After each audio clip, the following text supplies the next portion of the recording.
से न भुकैनी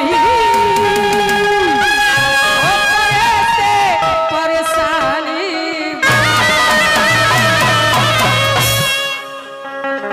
ऐसा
फौजी वो बीजे खाती बोल दी तो अच्छा एक आशिक सुना है।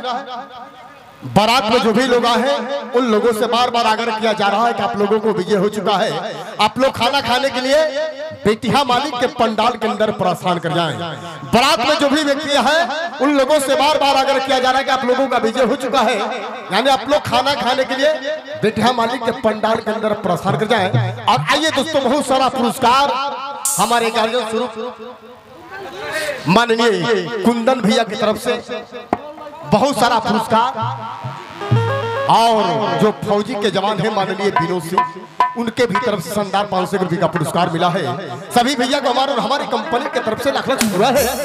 और तुम्हें क्या पता बेवफा कि हम किस तरह जीते हैं, अरे तुम्हें क्या पता बेवफा कि हम किस तरह जीते हैं, तेरी याद में सुबह और शाम पीते अपना खाती पीबा, हमारा खाती का पीबा, पीबा या अपन लेबा, हमार का लेबा। जे मुंह मोड़ेला हां तो गम में आदमी क्या करेला, पिया हम तो और छोड़ दी ना, पिया पिया। तुम्हें क्या पता बेवफा कि हम किस तरह जीते हैं, तेरी याद में सुबह और शाम पीते हैं। अरे पीते नहीं तो कब के मर गए होते, मैं मौत से ज्यादा शराब पीते हैं। और आइए दोस्तों, जो हमारे ये कारनेट मास्टर जो हमारे जिन्हें भी आप लोग वीडियो सीडी के माध्यम से देखे होंगे, हमारे गार्जियन स्वरूप माननीय बुचुल जी को शानदार 501 रुपये का पुरस्कार दिए हैं। हमारे गार्जियन स्वरूप बड़े भैया की तरफ से आया है, उन्हें भी हमारे हमारी कंपनी की तरफ से लाख लाख शुक्रिया है। ऐसा लगे तहरा कहला के बाद हो के कहे के पड़े हमनी का जानत है दिल्ली के बात जाए दो, ई कोनो नया बा, आजू जानलन कल हम जननी परसों हम जानलन, तुम्हें भी दुनिया के दस्तूर बा। जो कुंदन जी और विनोद जी पुरस्कार दिया, मैं भी उनको नमस्कार करती हूँ, शुक्रिया अदा करती हूँ। मगर किस बात पर दिया है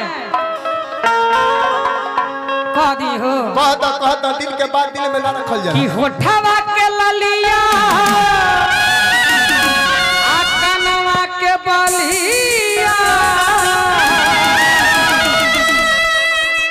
अखिया के का जरा